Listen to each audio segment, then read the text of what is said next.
Hi folks, welcome. Thank you so kindly for joining us.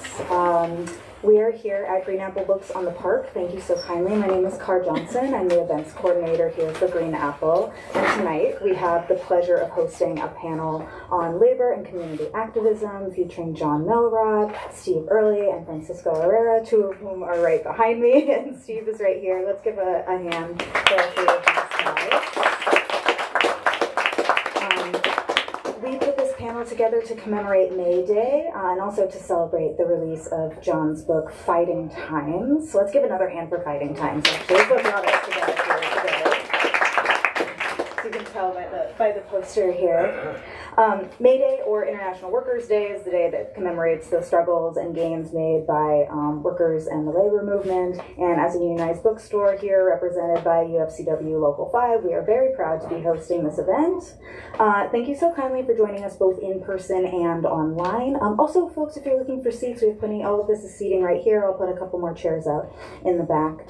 Thank you for joining us here and online, wherever you are. Hello online. We're broadcasting from San Francisco. We're on unceded Ramaytush Ohlone land, and we hope that you join us in our pledge to turn land acknowledgement into action and donate either your time or monetary means to an Indigenous organization every time you hear a land acknowledgement, or in my case, speak a land acknowledgement. I have very brief business before we get to the fun part of the evening. First, now is a good time to silence your cell phones if you haven't already. We do encourage picture taking if it's okay with our authors. We're happy to have that. Feel free to tag us on social media. We love sharing those kinds of things.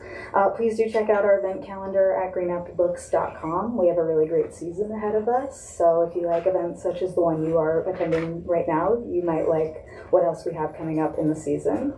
Thank you so kindly for buying books from tonight's authors. We have books from both Jon and Steve available for purchase at the front register. If you've been here before, you've heard me say that when you buy books from us, not only do you support us as an independent bookstore, but you also support the writers who put so much work into making these books, and then you get to have a book, which might be the best part. So if you are able, we always appreciate it. We have other books too, if you want to look at those, but we always appreciate it. Thank you so kindly. I'm going to go ahead and introduce our panelists, and Francisco, I'm going to introduce you last so that we can dive in here. First, and I'll have him wave when he's ready, Steve Early is a former National Union representative for the Communication Workers of America, freelance journalist and author of 5 books about labor politics, including Refinery Town, which describes struggles for environmental justice and municipal reform in Richmond, California. His latest book, co-authored with Suzanne Gordon and Jasper Craven, is Our Veterans, Winners, Losers, Friends, and Enemies on the New Terrain of Veterans Affairs, out from Duke University Press, which deals with the lifelong impact of military service on 19 million Americans and the role of former soldiers in the labor movement. Please give a big hand for Steve Early.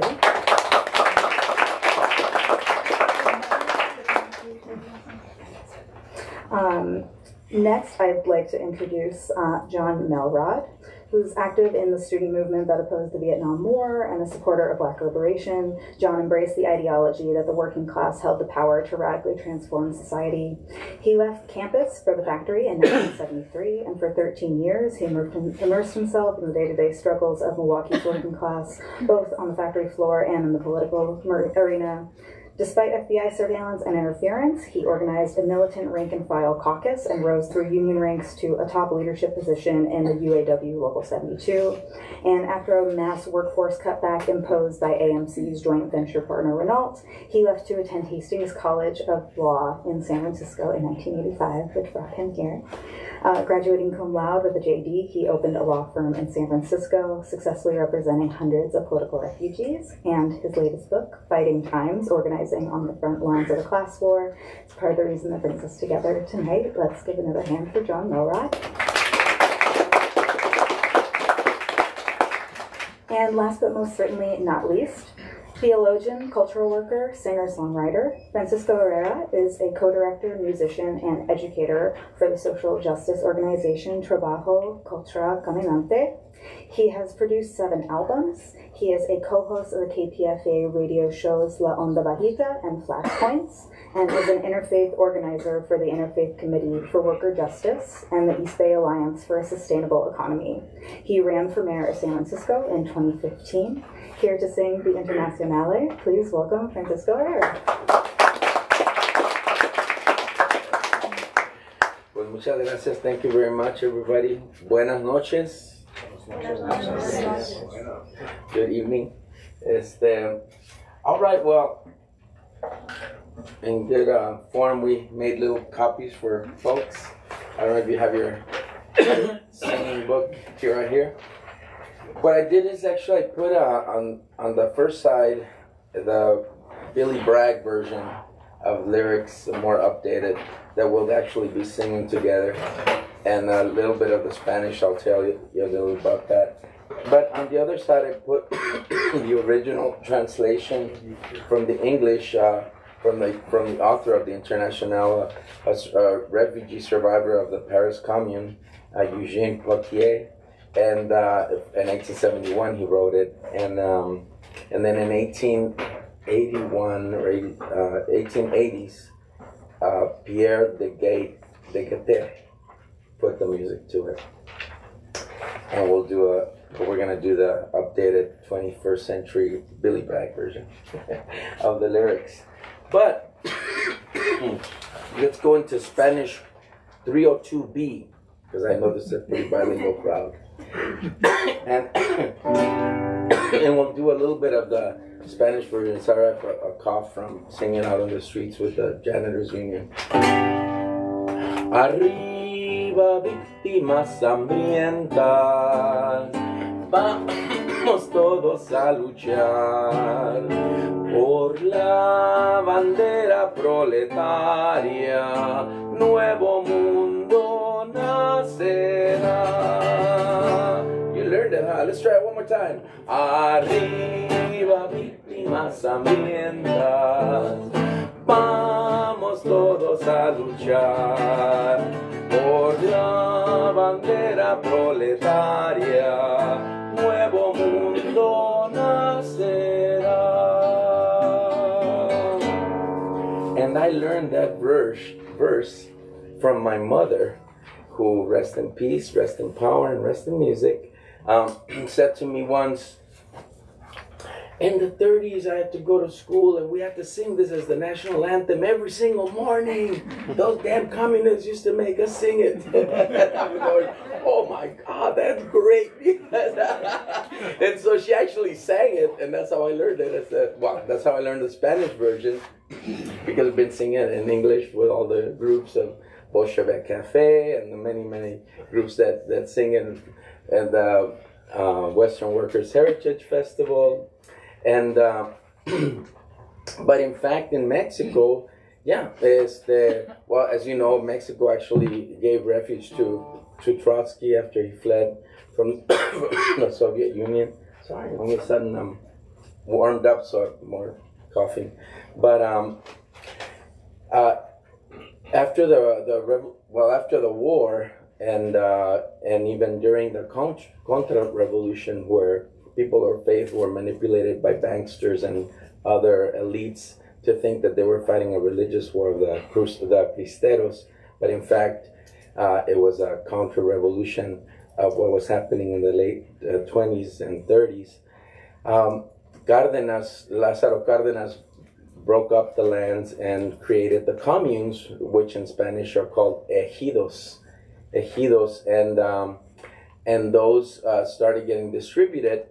But of course, as corruption would have it, my wife Cristina was still handing out land titles in 1980s, 1984, which something had started in the 20s and 30s. No? And so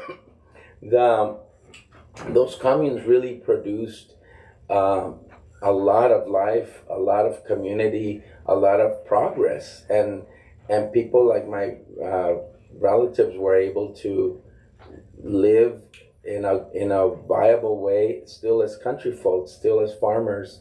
I'm the first generation that didn't work in the fields every single day of their life, and because of those communes, of course, came President Salinas de Gortari and destroyed all of that and started back selling Mexico to the highest bidder. And now we're facing a war that nobody calls a war, because it's really the best counterinsurgency project the U.S. has ever developed, starting with Nixon, which is the drug war, not the war on drugs, the drug war against people.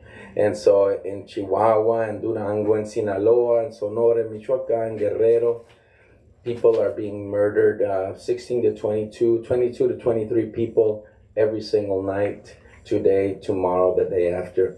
And so we're facing that, but the fact of the matter is, I wanted to start with that version of the Spanish because it really, in the 30s especially, the social struggle for working people to have access to the wealth that they've created was a real thing, and it was a beautiful thing. And even through the 70s, there wasn't the level of hunger that exists now, unfortunately, since now Mexico is a thoroughly capitalist country where if you don't have $12,000, your father is gonna die in front of the hospital door. And so that struggle still continues. But before we go into the English, I want to ask David and his wife to come and give us a sample of the Chinese version of the International. Please welcome. No, I know, but if you can I'm just here for moral support. Exactly, and if you can pronounce her name so we can introduce her. Her name is Chuning Ewing. Chuning There Ewing. you go. Thank you. You're the star tonight, Chuning. So here we go. Poetry girl. 你很骄傲的路，你提来你全世界的罪人，满腔的热血一直沸腾，要为真理而斗争。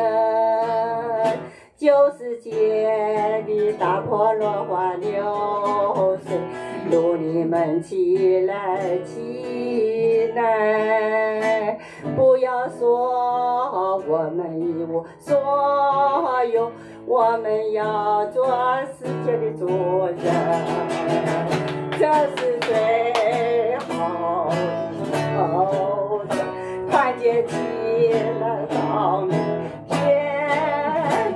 英雄难兄泪啊，就一定要实现。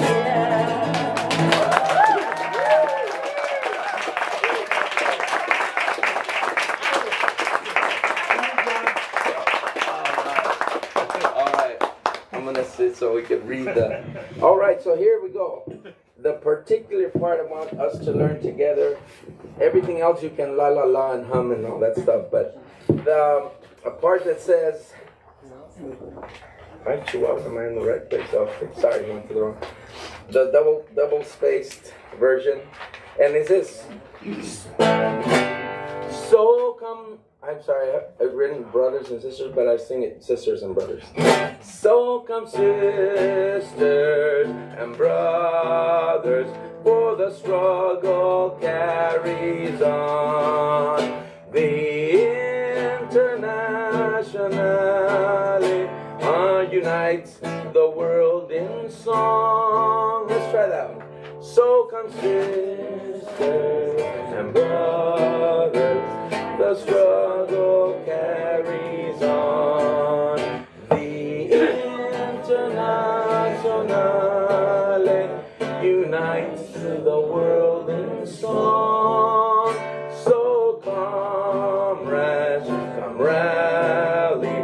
This is it, for this is the time and place.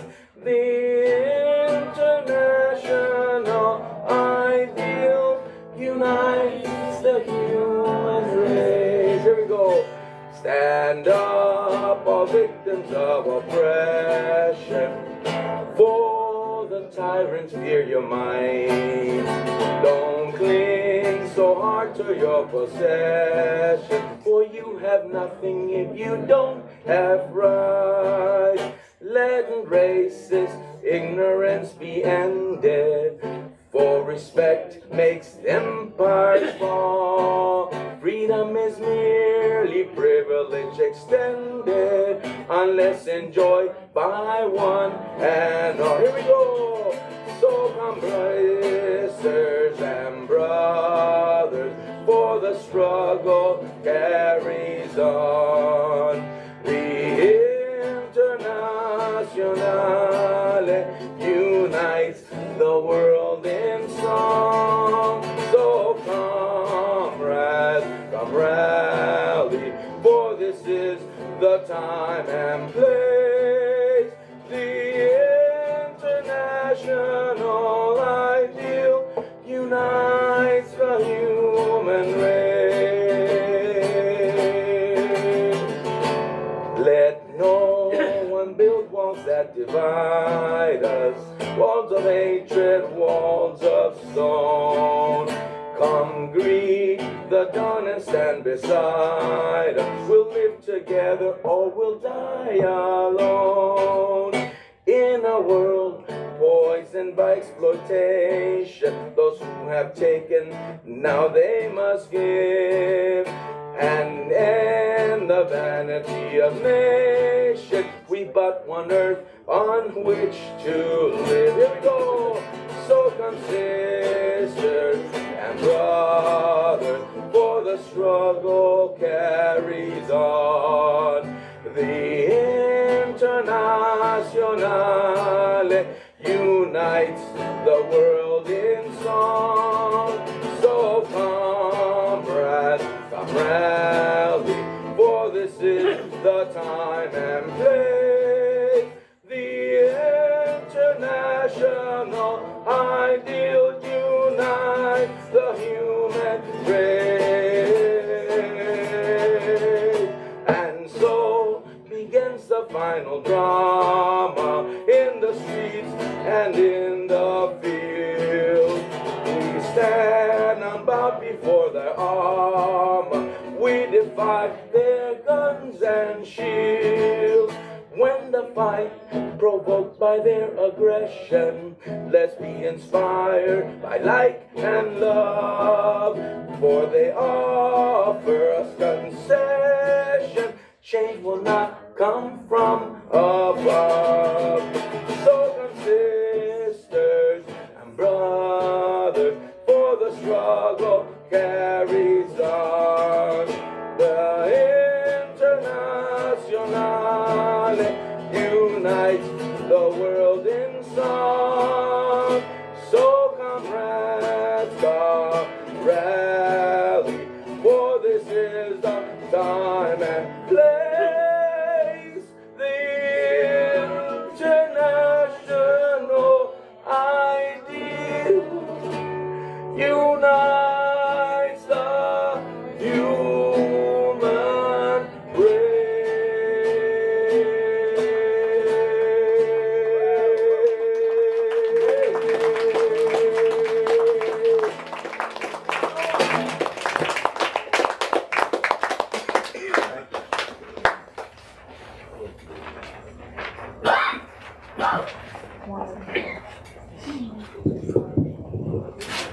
Good job, everybody.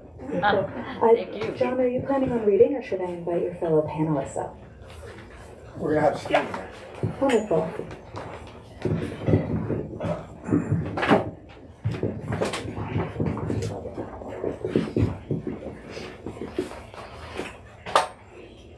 How can I respond to you if you don't go first? Happy to go first. You allow me to go first? Yeah, sure. Oh, okay. All This is your show. I'm a panelist, a respondent. You want the mic? Well, really, thank you all for coming. I mean, this is perhaps the most international working class May Day that I've been to. And thank you for sharing it in Chinese with us. That was really quite special. Yeah. right, I think you used to sing it on the communes before the communes were broken up. She was the dance instructor on the community. Yeah. But I wanted to start off briefly by just discussing, because I don't know if everybody truly knows the history of May Day, of the internet of May Day and what the history is, which is very important to me because I was just in Chicago with my wife Maria Isabel Lopez, and we went to Haymarket Square where this really began, this struggle. And on May 1st, 1886, workers had struck throughout the country, and particularly in Chicago. And the key demand was an 8-hour workday. It's ironic that in Alabama, they just changed the law to allow younger people to work more hours. So we're actually going backward in terms of what was being struggled for in 1886. May 4th, 3 days later, there was a rally at Haymarket Square. And to protest the killing of several workers by the Chicago police during a strike at the McCormick Reaper Works. A bomb was thrown by an unknown assailant who was suspected to have been a police provocateur. 7 police were killed and 60 were wounded. Among the workers estimated were 4 to 8 dead and 30 to 40 injured. After that, the International Federation of Socialist Groups and Trade Unions proclaimed May 1st as a day in commemoration of the Haymarket affair. May Day became the rallying cry of the international working class. And it was in this country, too, at that time, that May Day played a large role in the workers' movement. Now, the destruction of May Day really began in 1961, the tail end of the McCarthy red baiting period. Congress proclaimed May 1st as Law Day to celebrate the rule of law. Official propaganda read, "Law Day is an opportunity to understand how law and the legal process protect our liberty, strive to achieve justice, and contribute to the freedoms that all Americans share." Well, that's rather hard to stomach in a system that is based on class oppression as it is in this country. Today, the disparity between the top and the bottom has just continued to expand. 1% own 40% of U.S. wealth. The bottom 50% own 1/2 of stocks only. And 60% of Americans live check to check. In fact, when I was talking to some of the Starbucks workers who I work with who are organizing the union, they mentioned that one of the general managers had said that 50% of the workforce at the Starbucks he managed live in their cars. I mean, we live in a society where people are forced to live in their cars despite having a job, which is criminal. And that's what law and order brings you. From my own experience, I ran up against the power of the state in its most horrific form. In 2014, I was part of the team that represented Andy Lopez, a 13-year-old boy who was shot carrying a toy plastic gun in an area that kids used to play in regularly. The cops pulled up, unloaded fire on him, and killed him on the spot. Their claim was, we thought he was a gangbanger. They got off. In 2015, Amilcar Lopez was shot in the Mission District. 2 plainclothes police came up behind him, didn't identify themselves, grabbed him, he ran as anyone would, and they shot him in the back. I represented Yanira Serrano, an 18-year-old young woman of immigrant parents who had a mental disability and a lame leg. The cop pulled up, shot her, and killed her. And I represented Glenn Swindell in Sonoma County, in 2014 who was asphyxiated by the Sonoma County Sheriff's pumping CS gas into the attic of his house while he lay there talking to his mother. His mother said, "They'll protect and serve you." And he said, "No, Mom, they'll kill me like they did that boy, Andy Lopez." So he was scared to come out. When they found him, his face was blistered, his lungs were blistered, and he had shot himself in the head because he couldn't take the gas. Now, that's what in 1961 they proclaimed to be May Day. We began to resurrect May Day in 1974 in Milwaukee, where I went to work, as was said when I was introduced, in an automobile factory in 1972, actually. The first May Day was simple. We just tried to have a lunch because at that time we were still the remnants of the McCarthy period. There were a group of of Korean War vets who were very, very anti-communist. And we just wanted to introduce to people that May Day wasn't tanks in Red Square, but May Day was something that had been traditionally celebrated by the working class in Milwaukee in huge celebrations led by socialists and communists. In 1977, we held slideshows around the factory that I worked in to celebrate May Day. And then we all came to Milwaukee for a march of other factory workers that were being organized by members of the Revolutionary Union that were building caucuses in factories all over the city. In 1978, in April, American Motors announced the complete shutdown of all production at American Motors in Milwaukee. Once there had been 10,000 workers, in 1978, they all lost their jobs, those that were left. And I have a flyer that I just want to read to people. We called for a May Day march in front of American Motors. And we received a letter from the Director of Industrial Relations. "Gentlemen, we have been advised that your organization is planning to use the American Motors Corporation's parking lot at Richard Street and Vienna Streets for a public rally to be held on April 29th. The company has given no authorization to use that parking lot for such a rally.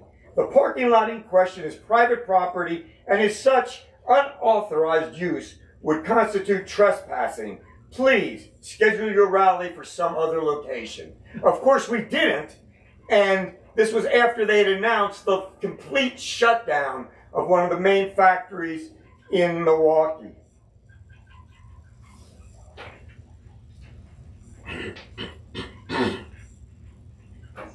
There was a line I wanted to read, but at the moment I can't find it. But in 1979, we had perhaps the most successful May Day rally. We based it on what was happening at that time in the struggle in factories in Milwaukee and in Kenosha, Wisconsin. And it was led by a black motorcycle club, the King Cobras, many of whom worked at the American Motors plant. And they led it with their bikes flying May Day flags on the handlebars. And of course, at that May Day, there were no police to be seen. When I first got to Milwaukee to work in a factory, I briefly went to work at Easy Painter, which made all of the paint trays and paint brushes for Sears and Roebuck. One day, my straw boss said to me, "Juan, I have a mucho bueno job for you today. You get in and clean the pit." The pit was this concrete pit like a witch's brew with all kinds of steam and chemicals coming out. And I looked over to the side and there was a barrel of trichloroethylene with a skull and crossbones on it.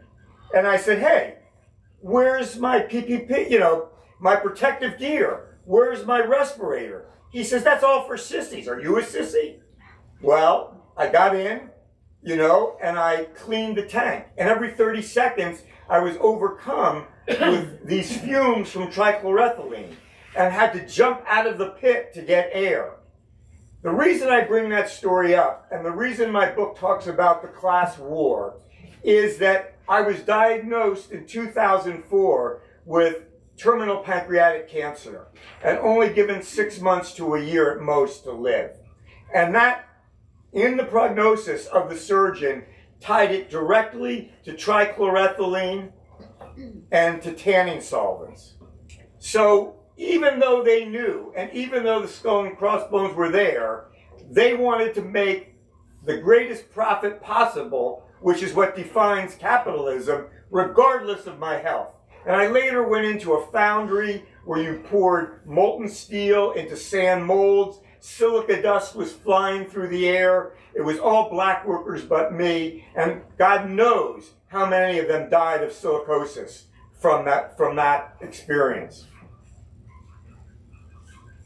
I was fired from American Motors in 1973. And we don't have time to go into it today, but if people look at my website, jonathanmelrod.com, there's memos from the FBI to American Motors. We had led 2 mass actions on the shop floor to fight overtime and to fight speed up. And we had won both of those. In fact, these were the t-shirts that our caucus made up, that I still have, that hundreds of workers in the plant used to wear in every day. When the company told people they couldn't wear them in, all that happened was more people put them on and wore them in. But I was fired because the FBI sent the memo to American Motors and said, Melrod has interests that are inimical to the United States of America. He's armed, dangerous, and mentally unstable. Now, my 2 sons are in the front, and they always said, we get the mentally unstable part. But after I was fired, it became obviously very difficult because I was followed by the Red Squad, which was the tactical police in Milwaukee, and the FBI. So I had to use payphones, I had to drive circuitous routes, and I was able to get a job in a steel fabrication plant. There I was unloading oxygen tanks that had come out of a heat treating furnace that was the size of this room, the length of this room. And I had asbestos gloves. Even though I wore asbestos gloves, when I taught them, pick them up to put them in the pickle barrel basket, there was asbestos floating all through the air. And I've had lung problems ever since, COPD and whatnot. I decided I had to organize a caucus like I had done at American Motors, which had been very successful. There were a lot of young people, young veterans, black and brown particularly, who were angry, who didn't want to be treated as second-class citizens, and they were ready to join a caucus that was going to lead resistance against American Motors. I said, why don't I do that at Press Steel Tank? It's a steelworkers plant. Well, the difficulty was that everyone on second shift were young white guys who would be rednecks. I mean, they were stone-cold racists and drove muscle cars with big tires, and we were constantly arguing about racism. I mean, at one point, when they kept using the N-word, and I said I didn't want to hear it anymore, one of the big guys, Big Carl, hit me so hard I flew off the bar stool and across the room. So they seemed unrepentant in terms of their racial attitudes. But I kept working at it. And we wanted to call our first caucus meeting, which was after the bar closed, so nobody came. So the next caucus meeting, I said, okay, I'll provide pizza and free beer after the bar closes. So everybody went to Eibolt's house, one of the young white workers, and drank, played cards, and nobody went to sleep. So when 6 o'clock came, we had to go leaflet the plant. And they weren't in great shape. And the first conservative worker that came by and didn't want a leaflet, Wildman, another one of our crew, crumpled it up and stuffed it down his shirt and says, well, now you've got it anyway. And I tried to explain to Wildman, we really try to work through persuasion. not not through acts like sticking the leaflet down his shirt. But the struggle against racism became so intense that my one friend, who was a black guy at the plant named Dog, had come back from Vietnam, and he was bitter and he was angry. And we went together to our first union meeting, and they put on the national anthem and asked everybody to stand with their hand over their heart. And initially we stood, and then Dog whispered to me, "I just fought a fucked up war for this country. I got no respect," and he sat down. So of course, I sat down with him. Well, that put me at odds with all those racists that I'd rather side with him than the national anthem. But you have to be able to show that what you're saying is also what you're doing if you want to be a successful organizer anywhere. For me, it was in the factory, but anywhere. So the first thing we did was called a midnight walkout when the contract expired. And if anybody gets the book, they'll see a picture in it which shows workers with just their fists raised, their faces happy, and it was like they had broken the chain. That all night, you're chained to a machine. The foreman tells you what to do. And we had flipped the script, and we were out on the street rebelling. And it was just a fantastic moment. But the International Steelworkers at that time was what we call a business union. They weren't interested in us striking. They didn't want us to participate in the contract negotiations or struggle. So what they did is, to separate the young guys, they took away our $21 a week strike pay, okay? And we threatened to march on the international headquarters. They gave us our strike pay. Next, when people were beginning to be evicted and behind on their rent, the union did nothing. So we organized and said, we will block any eviction or any foreclosure. And the union ponied up and paid for those rents and mortgage payments that were in arrears. We decided the union was never seen, so we decided we'd stop the trucks from coming into the plant. And we went to the Teamsters local and we explained our strike, and they said, we won't cross your picket line, but we have to drive up to the picket line, and then we get out of the truck, and a supervisor can drive it through, called a hot load. Supervisors were still producing a little bit of production. So we organized, I mean, you know, their rowdiness came in handy. Someone made these like jacks, like when you're a kid, and the jacks stick up on all sides, and they were all filed down into points. So as soon as the truck was coming, we'd all rush out of the factory, out of the bar, and to the picket line, and by the time the police were able to move us out of the way, there were jacks everywhere, and every truck tire went flat. So that was the end of the trucks coming and going. Well, after 7 weeks on the picket line, there was a level of demoralization that began to set in. I mean, it's tough when you're not making any income during that period.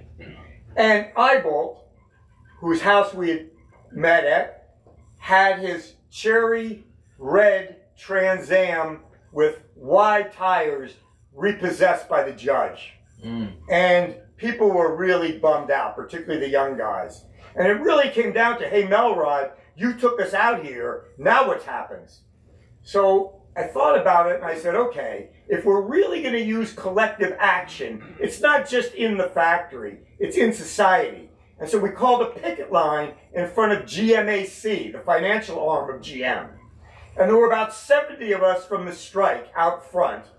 And then all of a sudden, 3 carloads of meat cutters, who were all black because they were breaking their union at that time, drove up to join our picket line.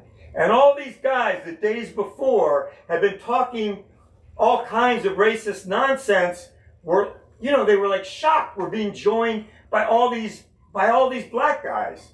And 3 of us marched into the management office and said, we want Eyebolt's car keys back. And the guy said, no, the court ordered it repossessed. And I said, look, your choice. Those 80 people come into your office and we don't leave until you give us the keys back, or you give us the keys back and we leave.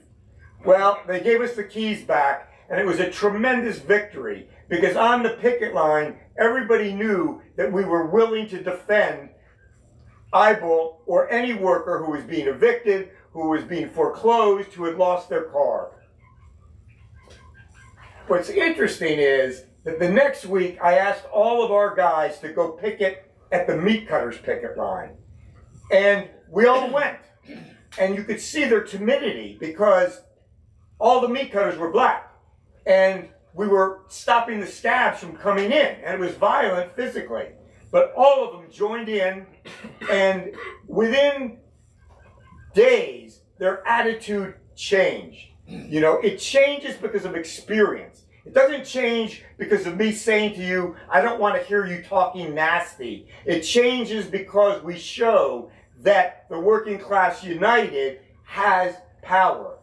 And what ties us back to May Day is, I was looking through an album of old photos, and Wildman and Big Carl were at every May Day after I left Press Steel Tank to go back to work at American Motors. So they had learned, they had become class conscious. They had gone from just seeing their struggle against Press Steel Tank, one company, to seeing their struggle that was uniform to the working class. And that's what we need. We don't just need unions, we need workers who are aware, class conscious, internationally. So I'll conclude by saying that the lessons I learned many times in the plant were that when Hillary Clinton called them all a basket of deplorables, she was way off mark, because that's not a state of affairs that's immovable. And I'll cut it off. There's a lot more in the book. I didn't feel like I did a particularly good job today explaining it. I apologize, but I hope you'll get the book, and it's much more enjoyable, lighthearted, funny, and reads like a novel. So thank you all for listening. John, thank you everybody for coming. This is the second time that I've participated with John in a Fighting Times book event. The last time was a year ago in Chicago, conference of 4,000 labor activists, Labor Notes Conference, and we had a great labor book and author event. Peter Olney was in the lineup, distinguished ILWU alum who's here tonight, but there were 20 authors, and I had to enforce a 2-minute time limit on each one of them. And guess who was the lead-off batter who got that 2-minute warning before anybody else? And John was about 1 paragraph into this same speech, and I had to cut him off. So it's great that we have more time here tonight. I just want to kind of facilitate the discussion, if that would be helpful. It would be helpful to see who else is in the room. What are the unions we have represented? We just learned from Carr that this is a UFCW shop. We have several distinguished alums of the United Auto Workers. In addition to John, my old friend Sue Parsons from Boston is here. What are the unions do we have in the house? Anybody from NUHW? I've been told that Kira and who else? Great to have you. Any other unions, past or present? Union retirees, yeah. Yeah, I work for SEIU Local 2015, and I'm also a staff union president for NWSU. Great, thank you for coming. And I'm in the Inland Boatmen's Union here in the Bay, and then I have a laborer's card too that I work on sometimes. Great, a dual unionist, as they call it. Anybody else, past or present? Traveling Musicians Union, AFM 1000. Musicians Union. I have a, yes? Transport workers. Transport workers. We have enough people here to start a Central Labor Council. I want to introduce my young friend Max, who's here. Max. We're talking, or trying to make some connections here tonight between salting, or colonizing, as it was called, workplace organizing back in the period where John was active, and people who are doing it today at places like Starbucks and Amazon. And in Max's case, he was working for Workers United in a campaign at Lush, a retail store chain, and has continued to be active as a an organizer on other fronts. So the point I'd like to make is that Jon has had great timing in publishing. If his book had appeared 10 years ago, people would have read it, but they would have said, oh God, old war stories, 60s radicals, went into the shop, so what? Nobody's doing that anymore. Well, guess what? They are doing that today. I was on a conference call yesterday to unveil a national network called the Rank and File Project. There were 120 people on it. Peter may have been on it because there were some old timers acting as mentors to this network. And everybody else on the call was under 40, or better yet, under 30, and working as nurses, working as teachers, working in higher ed, or in the forefront of the current nationwide contract struggle at United Parcel as recently hired members of Teamsters, and Teamsters for a Democratic Union, one of the long-distance runners from the 1970s, still alive and kicking as a viable and active and influential rank-and-file movement within the Teamsters. So there's tremendous interest in stories like this. PM Press, which published Peter's recent book, and has also published a wonderful similar memoir by Mike Stout, who's in town today, strumming his guitar to several May Day events. Our old friend Frank Emsbach, a classmate of Jon's at the University of Wisconsin, 50 years ago, just published a memoir of his work as a workplace organizer at General Electric for many years. And there's a publishing boom of these kinds of memoirs, and people are buying them and reading them, and not just thinking of them as old war stories, they're actually applying the lessons of that generation in a new generation struggle to rebuild the labor movement through organizing of the unorganized and revitalizing those bad old business unions, which, guess what, are still around. So with that as providing some context, why don't we open up to the many, many union subject matter experts in the room, young and old, and start throwing some questions at Jon. Yeah, please do, because on previous book appearances like this, the most interesting part of it has been the discussions that have come up. And what Steve said about young people is really true. The number of young people that I mentor now that write to me, particularly after I was on the TrueAnon podcast, I had 5 people write and say, we want to get jobs down south where you said the industry is concentrated. And I put them in touch with activists in North Carolina who work at an electric bus plant, because that's where industry is.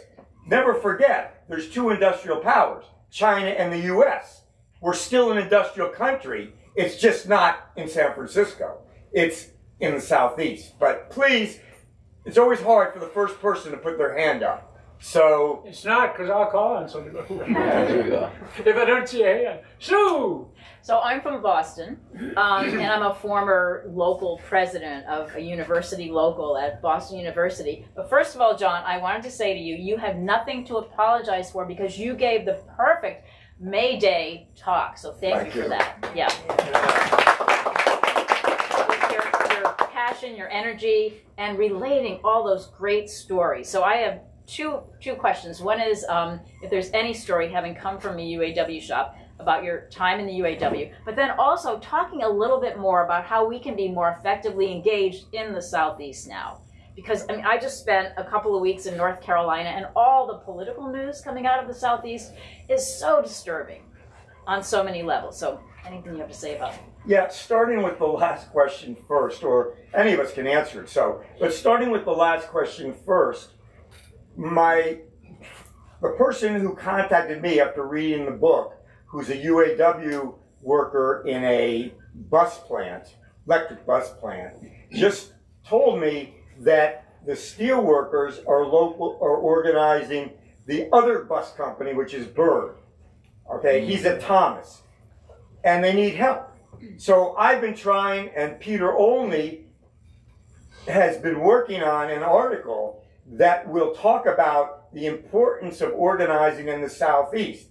And I'm telling you, I'm not making it up when I say 4 or 5 people, just based on hearing me on TrueAnon, say that if you want to make a change, you got to go to the Southeast, have talked about doing it. So it's something that's got to be a movement where young people say, that's where I'm willing to do my organizing.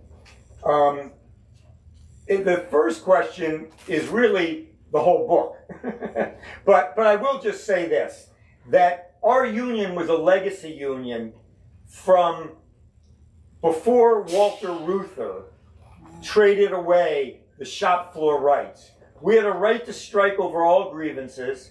We had one steward for every 35 employees who only had to work a half hour a day and then were paid by the company. And we had 100% voluntary overtime. And if we didn't like something, we would take a job action. We'd slow down or we'd walk off the job. So that was still alive there. And it's very exciting to read the book because one of the people at Starbucks, a young woman who wrote me a note, she said, I read a chapter in your book, then I take notes so I can remember them when I'm organizing. So it's serving that purpose with young people, which to me is so inspiring. Other questions, comments, feedback? Yes. David. I think, John, we're in a much different and changed political environment today than we were in the 1970s when I was the chief steward. I had 25% time, but anyway, people's reaction to the Vietnam War was to support the Vietnamese people against their own government, against the United States government, and to support China against the United States when there was aggression against China. And the influence of communism from abroad, from Cuba, from China, was much more influential than today. Most of the left is kind of anti-China. They don't like, it's a big, powerful country now, big, evil, powerful country now. So we don't like Chinese communism. And there's, still support for countries like Cuba to some degree on the left, among social democrats. But pretty much the left has moved towards and into social democracy in the U.S. So we don't have, groups like the effective groups like TDU, for example. There's a core of ancient leftists, most of them our age, who are, helping to guide the group and direct it and so forth. But they're part of that movement, and our generation will be gone very soon. So there is sort of a break now. And I know that, at least in San Francisco, most of the activists are from groups like DSA or, radicals from DSA or other type groups who are connected somehow to the Communist Party, to the Democratic Party, for example. So there isn't, and even the anarchist movement that was in the 1980s much more apparent in urban areas like San Francisco, that's pretty much gone, I think. So it's a different set of politics now and more challenging for the left. And one of the advantages we had in the 1970s is we could draw on, we had people in our organization, John, who had been through the 30s and helped us, plan labor strategy. They knew how to direct a strike. But how many young people now, how many union officials now know how to conduct a strike, know how to organize workers for a strike? That's a core that the communist movement protected from the 30s to the 1970s. Those kind of experiences were able to pass on, and they were passed on to people like us.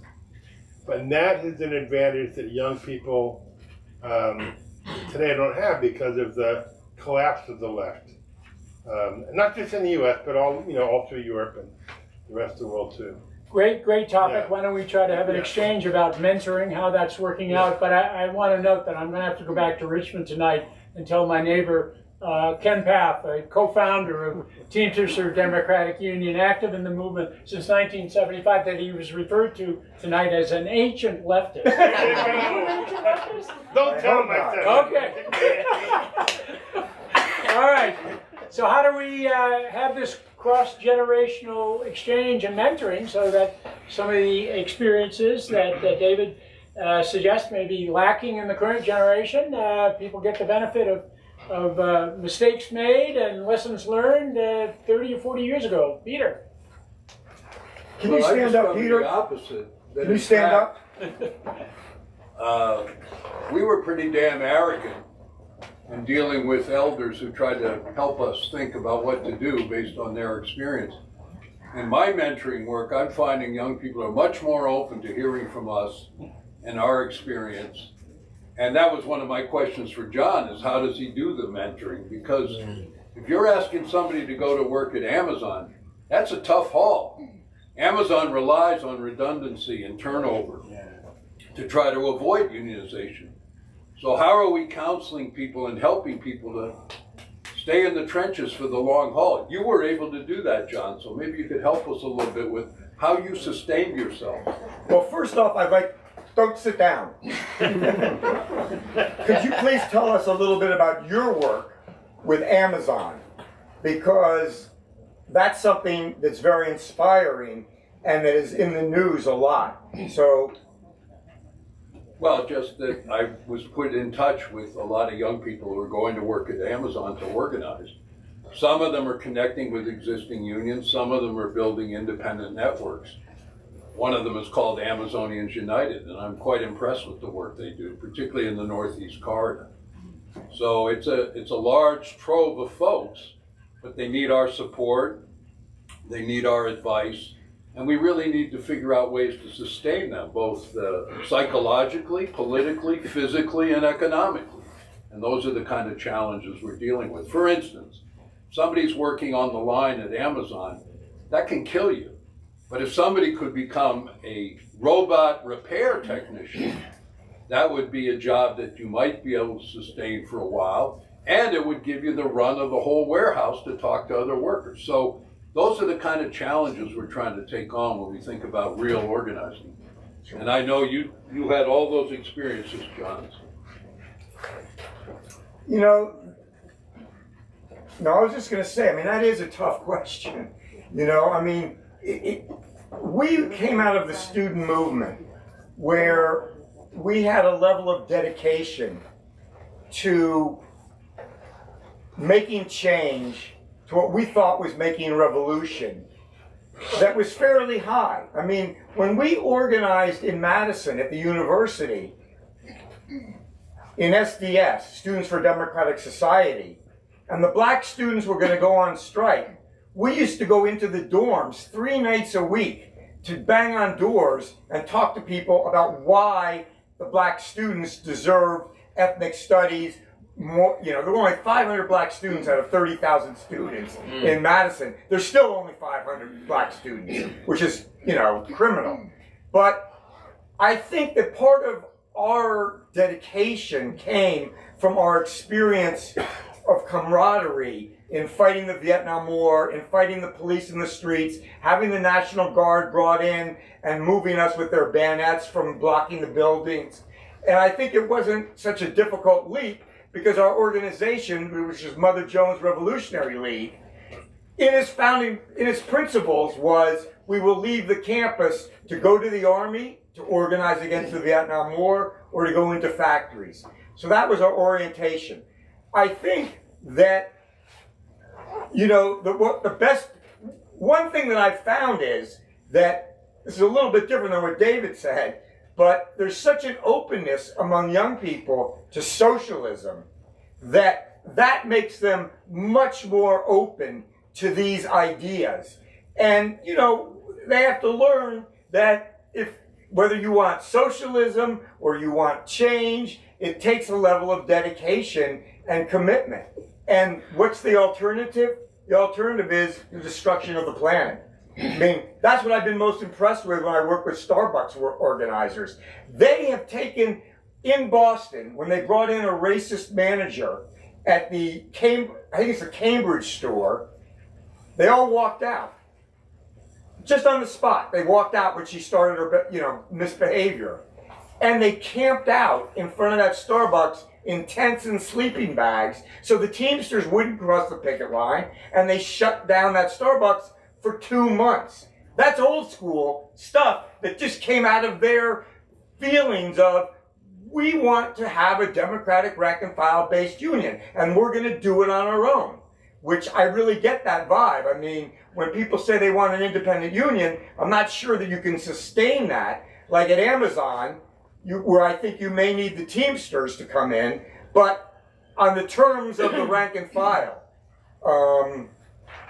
Yeah. All right, 2 minutes ago, I got from Carr, who's playing the timekeeper role that I had to play last year at Labor Notes, the 10-minute warning. So we're down to 8 minutes. And we want to hear very quickly from some other people who are not spoken yet. And then, because this is an independent bookstore that survives, not surprisingly, on the sale of books, we want to leave time for book buying and book signing. Very quickly, from someone we haven't heard. Anyway, Shabu, doing great work in healthcare, yes? I have a question. Like, when I hear about, like, the stories, the history of the labor movement in the United States, it's incredibly inspiring because it, especially, like, in the 30s and the height of the labor movement in our country, it's incredible what they were able to achieve. And a lot of times I hear, like, that being attributed in part to the role of, like, the Communist Party and the militancy that those organizers brought to the labor movement, and, like, had an ideology that was guiding them through that. And we don't really have that anymore. And I guess I'm curious, like, to hear from you, John, and anyone on the panel, what role political parties played in your organizing efforts, if any, and what role you think they can play going forward? Well, that's a really good question, and your analysis of the 30s is spot on. I mean, it was communists from the United States, or immigrants, who went in and did the tough organizing. You know, were willing to get their heads bashed in at Ford, in the Battle of the Overpass, where they were beating workers and the union leaders.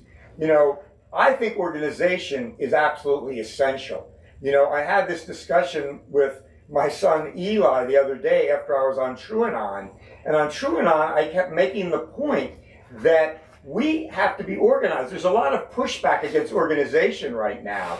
A fairly strong streak of, well, we're anarchists, we do our thing, whatever. But we really do have to bring into existence those kind of organizations that can lead that struggle.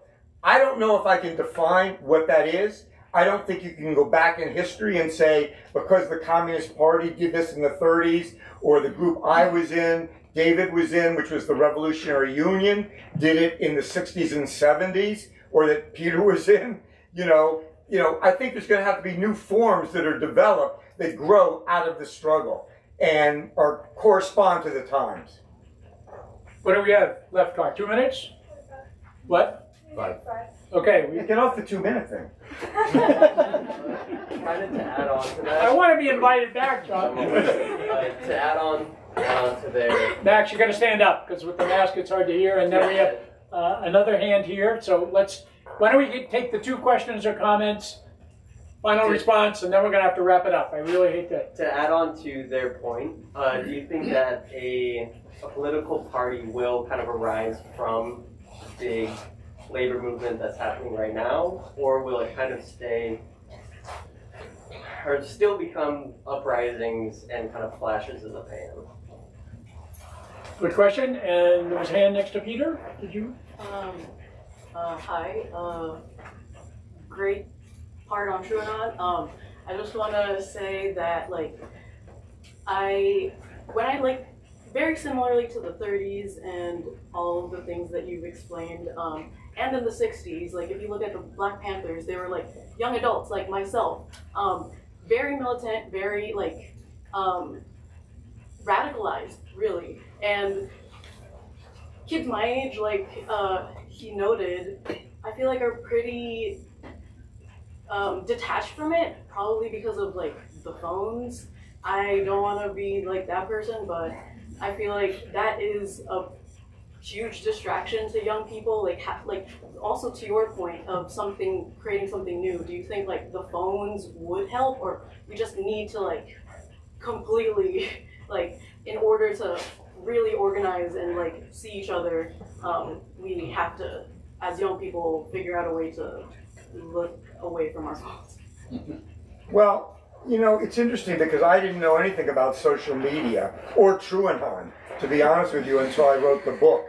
And I found social media to be a fantastic organizing tool. I'm still in conversations with people who listen to TrueAnon. You know, they write me, "We're so inspired. What you said made us feel like the world can be changed." And they sold 350 books after the TrueAnon episode, which if you're trying to sell books, that's a lot of books. You know, so maybe if you all buy one Makes tonight. you a PM bestseller, John. Yeah. But what I am is, they said most books people only go for a month or two. I just sort of keep going with this, but you know, but I do think that there are organizations out there that are developing. I mean, I talk to people in different socialist organizations that are in the South, that are in the Northeast, you know, that are in the Midwest, and they're, you know, they're all trying to figure out that same question that you're posing. Can we build a bigger organization, but can we do it in a non-sectarian way? Because in my day, sectarianism was so very destructive. You know, little organizations all fighting each other to prove they had the correct line or the better line. They were a bigger organization. You know, one of the things I've tried to say everywhere I've spoken is that we have to learn from that the sectarianism was our own undoing in many ways. So, yes, I do think things will develop. I hope I'm here to see them, and if I'm not, you all have to do it on your own. Francisco, some final words? And just to add to folks, same thing's happening in Mexico and any other parts of Latin America. In fact, this Friday, for May 5th, with the Living Wage Coalition, where our little fundraiser is going to be, our fundraiser is going to be for 3 independent unions that folks are just organizing. They're tired of the CTM and the old business unions, and they're organizing, and you know, over there they're risking their lives because the so-called drug war is really a war against people organizing, and union leaders or union activists are immediately targeted and then killed as drug whatever. And so, but it's going on, and people are that burning fire. I kind of like to see it that right now the chessboard is up in the air and all the pieces are all over the place, and we're the new East because the economy is in the Pacific and we're the East of the Pacific. And so in Spanish we have a saying, "En aguas turbias, ganancia de pescadores." In turbulent waters, the fisher people win, and organizing is the fisher people. Because it's not about teaching someone to fish or even any of that stuff. It's control of the lake. You can know how to fish all you want, but you can't get to the lake. You're not going to get any fish. So it's really I think the organizing is growing, and it's exactly what we need to do, the mechanics of that. Thank you. Great. Well, thank everybody for coming.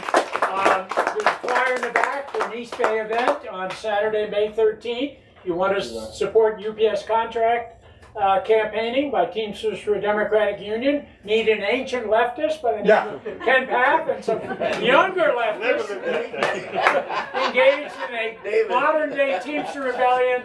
Grab a flyer, come to the fundraiser. Thanks so much for coming, and buy a book or 2 or 3.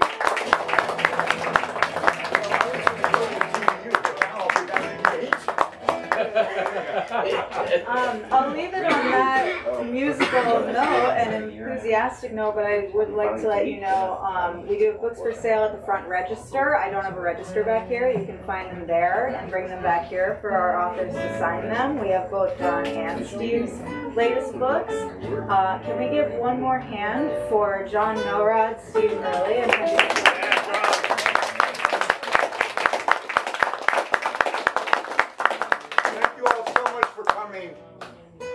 it was really a great crowd, and the questions were really inspiring. Yeah. So thank you. Thank you all. We'll see you next time.